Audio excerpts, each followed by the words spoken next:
host, TonyPerkins.com. All right, today marks 1 month since Russia invaded Ukraine. And President Biden spent the day in Brussels meeting with NATO and G7 allies for emergency sessions on Russia's brutal war against Ukraine.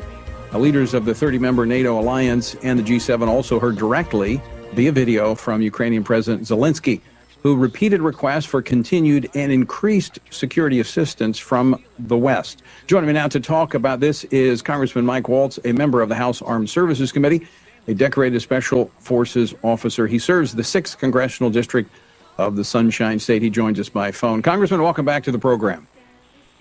Hey, good to be with you, Tony. Thanks. So let me just start with this. What are your thoughts thus far on what has come out of the president's trip to Europe? You know, Tony, I'd give it mixed. We certainly welcome the additional sanctions. I'm glad he's there. And President Zelensky in his speech to Congress really challenged Biden to step up to be the leader of the free world. But I wanted to see more. I wanted to see a Marshall Plan for American energy, along with a strategy for Europe to get off of Russian energy. I wanted to see renewed demands from the United States that the Europeans step up their own defense spending and stop relying on the American taxpayer to subsidize their own defense. I think we saw a lot from all of the European nations in terms of support for Zelensky and the Ukrainian resistance, but they need to move that lethal aid faster and send more of it. And I would have liked to have seen a stronger stand in terms of red lines when it comes to weapons of mass destruction and when it comes to possible Chinese support of Russia with military aid. So I'd give it a C. I want to go to a clip. During the press conference that he had after his meeting today, President Biden was asked whether he emboldened Vladimir Putin by ruling out military intervention too quickly. I want to play that exchange between an ABC reporter and President Biden. Play that clip, please. You've made it very clear in this conflict that you do not want to see World War III. But is it possible that in expressing that so early that you were too quick to rule out direct military intervention in this war? Could Putin have been emboldened knowing that you are not going to get involved directly in this conflict? No and no. Your response, Congressman? Yes and yes, Tony. And it's actually refreshing to see some tough questions from Main Street media of this White House. But look, no one wants World War III, but Putin does not want World War III. He knows he faces the United States military, he loses. But what Biden has done, one, he undercut his own diplomacy by pulling hard power off the table. It's kind of like, maybe a security guard at a bank going up to the potential robbers and saying, please don't rob this bank, but I want to let you know I left my gun. So that's one piece, right? But the other piece is by continuing to let fear of escalation drive his foreign policy, he's actually emboldened Putin, and Putin will continue to escalate. He's going to push until he meets steel, and we need to make those red lines very clear. Let me talk for a moment about what's happening on the ground in Ukraine. We're a month into this, and Vladimir Putin thought he would roll right through Ukraine, but the resistance has been remarkable. But there has been some preparations. The U.S. Army's Green Berets have been quietly helping over the last several years prepare Ukrainian forces for something just like this. Tell us about it. Well, Green Berets specialize in training foreign militaries around the world. And after the first invasion in 2014, both our special forces and even the National Guard, the Florida National Guard, began training the Ukrainians at various levels. Clearly, that training is paying off. Under the Trump administration, we finally began giving the Ukrainians lethal aid. Remember, infamously, Obama threw blankets at the problem after after Ukraine was invaded the first time, but Trump gave lethal aid. We began training them on it. We also began training them on how to conduct a partisan resistance, how to gather groups of civilians to fight for themselves, to frustrate a potential invader, how to conduct urban warfare, which we're seeing now in the cities. But still, I don't think, rolling into this administration over the last year, we gave the Ukrainians truly what they needed to fight until it was too late. They were begging practically last year when I was out there on a visit for stingers. The Biden White House said no, it was too provocative of Putin. They were begging for anti-ship missiles to defend their ports. That was also stamped as too provocative. And again, this kind of passive, back-footed approach from the Biden administration is what I believe was part of what made Putin think he could get away with this so easily. Congressman, we only have about 30 seconds left, but you mentioned civilians. Reports that Moscow is forcibly taking civilians from Ukraine back to Russia. Any validity to those reports? I've asked for a briefing on that. I'll look forward to getting more classified briefings next week. I've seen that same reporting, and under the Geneva Convention, under the Charter of the International Criminal Courts, that is a war crime. Forcible relocations of civilians is a war crime. I was pleased to see the administration label what Putin is doing formally as war crimes, but what they need to do as a next step is start naming individual generals, because you want to sow doubt in those generals' minds that they'll be able to get away with it. Absolutely. That is absolutely the case. Congressman Mike Waltz, always great to talk with you. Thanks so much for stepping out to talk with us this afternoon. Okay, thanks so much, Tony. You can find out more about Representative Mike Waltz when you visit TonyPerkins.com. While you're there, we have a couple of articles we'd like you to see about the war in Ukraine, as well as some prayer points for you to use when you pray for the people of Ukraine. And if you haven't done so already, sign up for our 2-year Bible reading plan when you head over to TonyPerkins.com. That's TonyPerkins.com.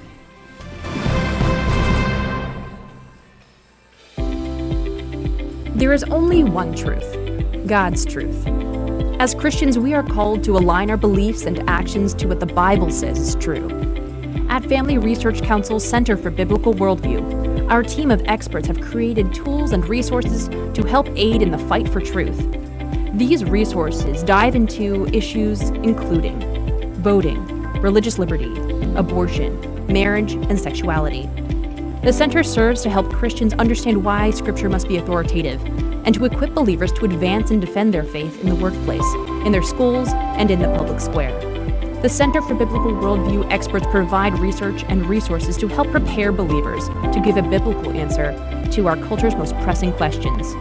Access these free resources at frc.org/worldview. See the Worldview Fellows' latest blogs, op-eds, interviews, and publications by signing up for the newsletter at frc.org/subscriptions.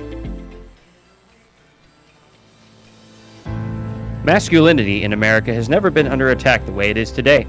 We have reached the point where the term itself is considered toxic or offensive to many. American men are conflicted as to what their role is in society. The consistent message in our nation is that masculinity by nature is bad and is the root cause of many of the problems plaguing our society. From his experience as a military combat officer and ordained minister of the gospel, Lieutenant General Jerry Boykin has seen and dealt with firsthand the breakdown of leadership in our nation by the lack of godly men living lives of purpose as revealed in the Bible. In his latest book, Man to Man, Rediscovering Masculinity in a Challenging World, he addresses the essential elements of manhood as a provider, an instructor, a defender, a battle buddy, and a chaplain, and explains how to personally develop these traits and pass them on to the next generation. Get your copy of Man to Man wherever books are sold.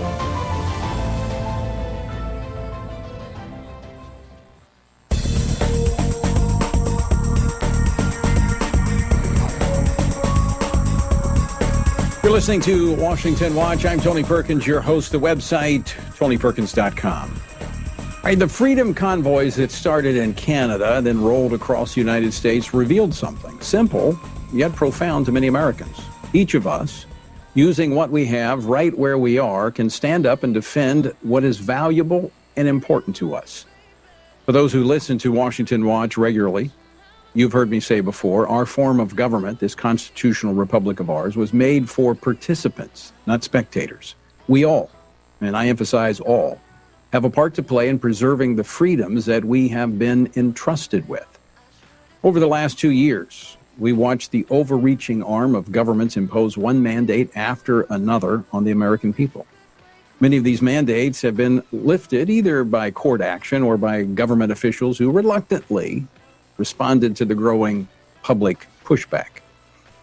Nothing has become more symbolic, I believe, of these overreaching government mandates than the mask mandates that have literally muzzled the American people.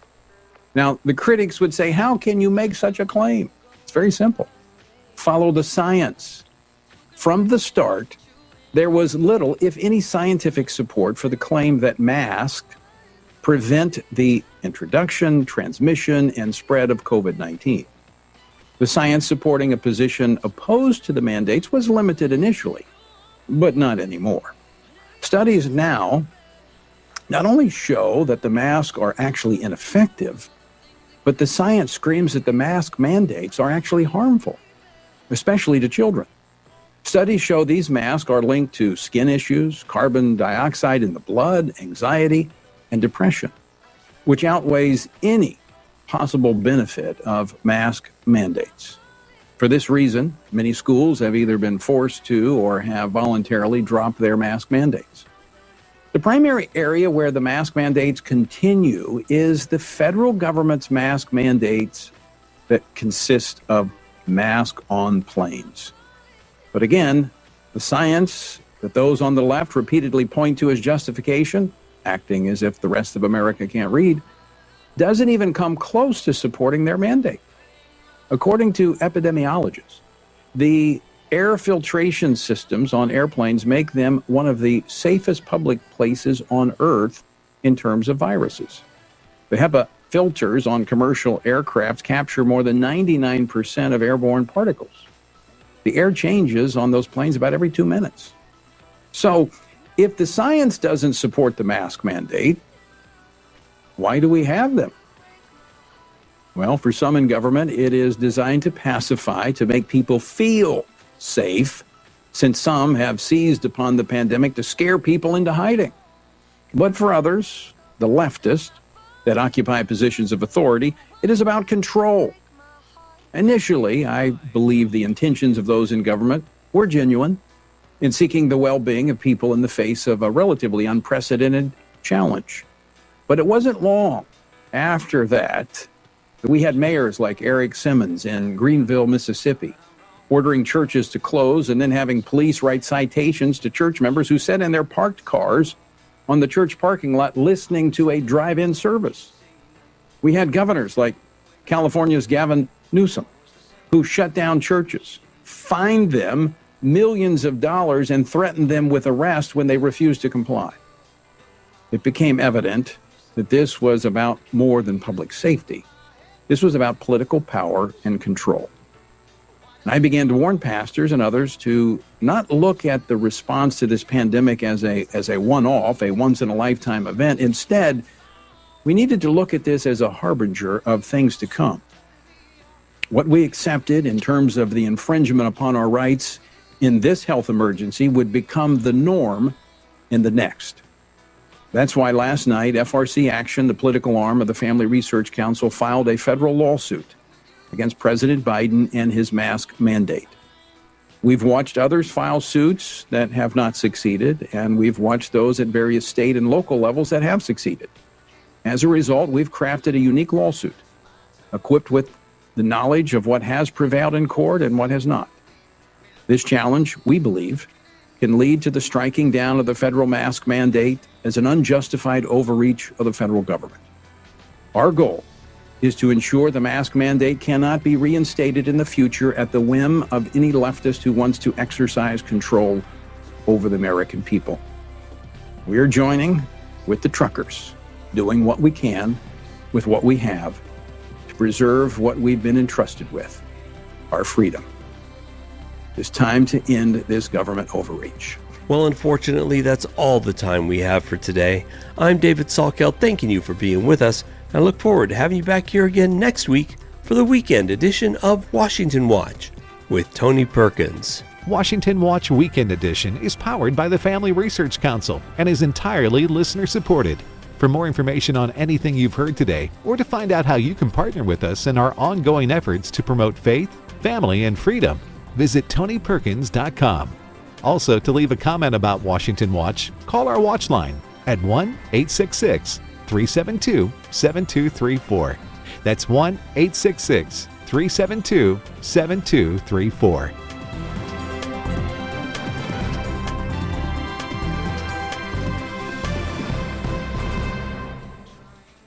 Jesus is the Lord on WMCH. The time is now 10:58. The current temperature, 67 degrees. The Bible teaches that you are entitled to happiness. Your soul was made for soaring, not for sighing. Your heart was made for singing, not for sobbing. That's great news. But can you be happy even when everything seems to be going wrong? Billy Graham. Christ taught that happiness is not a state of mind which depends on happenings or circumstances. In fact, it is not a state of mind at all, but rather it is an attitude of the heart. The secret of happiness is obedience, yieldedness, and compliance with the will of God. I do not mean that there will not be disappointments and persecutions ahead, but I mean that in the midst of troubles and difficulties, there can be peace with God that will bring an inward happiness. You can be happy today by giving your life to Christ. And that's where true happiness begins. We can tell you more at findpeacewithgod.net. That's findpeacewithgod.net. And it's from the Billy Graham Evangelistic Association.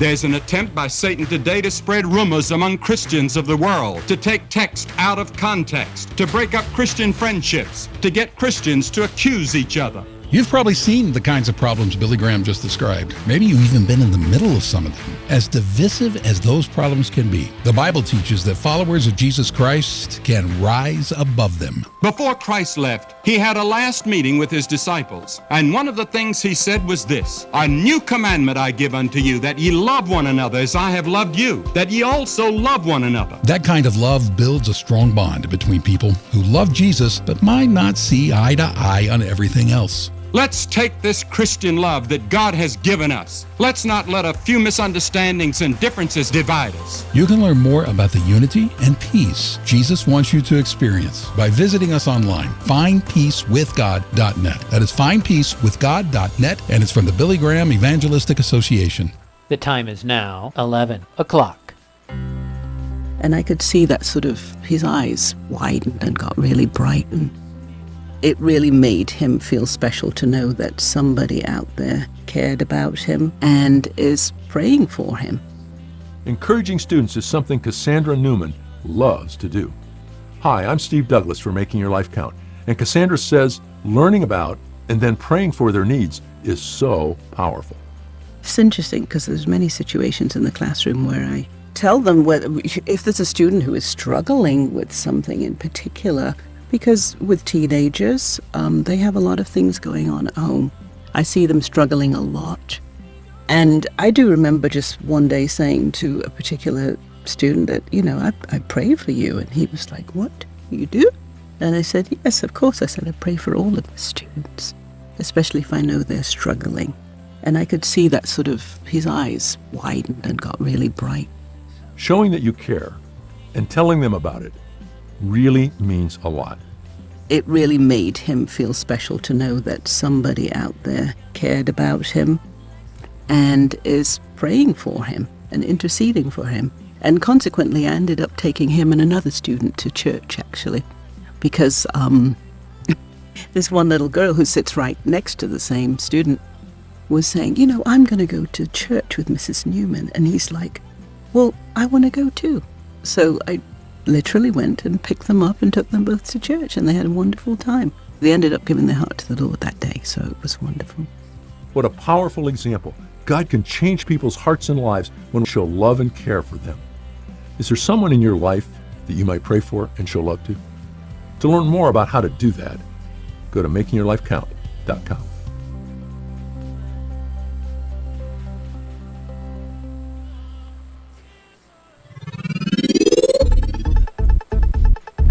The Voice, AM 1260, WMCH, Churchill. The time is now 11:02. The current temperature, 66 degrees.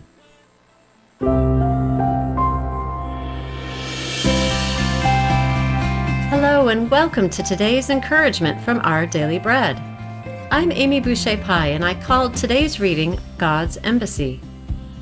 Ludmila, a widow aged 82, has declared her home in the Czech Republic an embassy of the Kingdom of Heaven, saying, "My home is an extension of Christ's kingdom."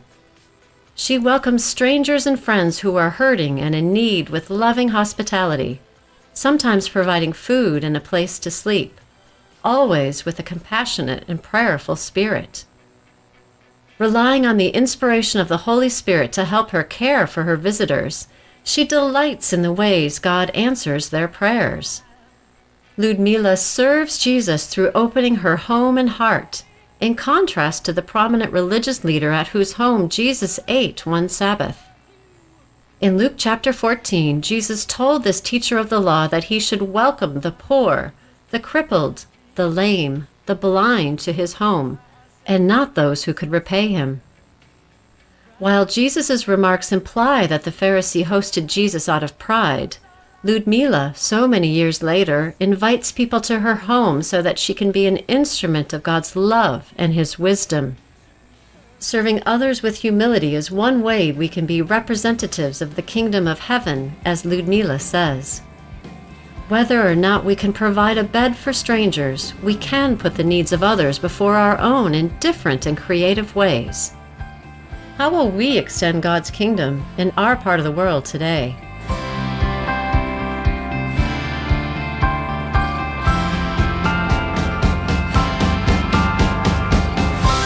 Today's encouragement was provided by Our Daily Bread Ministries. The time is now 11:04. The current temperature, 66 degrees. WMCH Churchill, Tennessee. The Voice, the talk of Hawkins County, AM 1260, WMCH. This program is a pre-recorded program. This news is being brought to you by Custom Heating and Air, located on 119 East Main Street in downtown Churchill. Give them a call at 357-1922.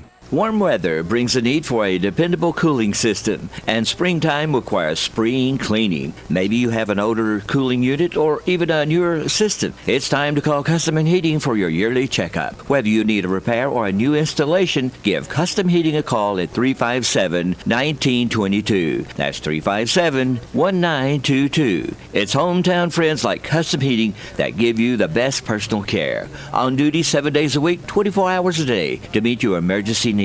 For quick and professional cooling and heating needs, call Custom Heating at 357-1922. Custom Heating and Air is located downtown Churchill beside the post office. I'm Ruth Kramer with Mission Network News. Since November of 2020, civil war has raged between the central Ethiopian government and the northern Tigray province. On March 24, the government declared a truce and promised to allow humanitarian aid into Tigray. A blockade has cut the region off from the outside world since the fighting began. Eric Foley with the Voice of the Martyrs Korea says, the interesting thing is that our local church contacts are not viewing this with enthusiasm and acclaim. It's certainly not that they want to see the fighting continue. But you know, the situation in Ukraine has been a good reminder that often so-called humanitarian pauses in the war are unfortunately often used for strategic military advantage. Local Christians are still providing food and medicine to people the aid convoys cannot reach. Ask God to strengthen them. And the United States military is one of the world's largest based on active personnel. The military expects 2.2 million of its members to retire by 2031. Retirement from any career field creates a sense of relief from the daily grind, but it leaves others asking, now what? The mission field may be a perfect next step, Retired Army wife and current Wycliffe USA missionary Robin Crabtree says, The life of the military and the life of the missionary support one another. There's a beautiful relationship between those two things. Tom Crabtree, Robin's husband, served as an Army engineer officer for 27 years. When Tom retired, God gave the couple a new assignment, Nigeria. Now it's your turn. Where does God want you to serve him next? Find your place in the story at missionnews.org.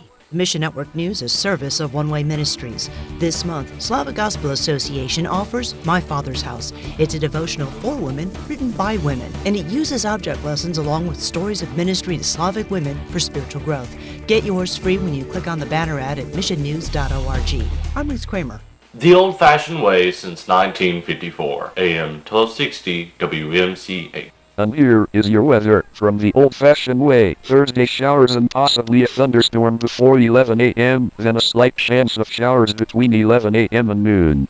High near 72. Breezy with a southwest wind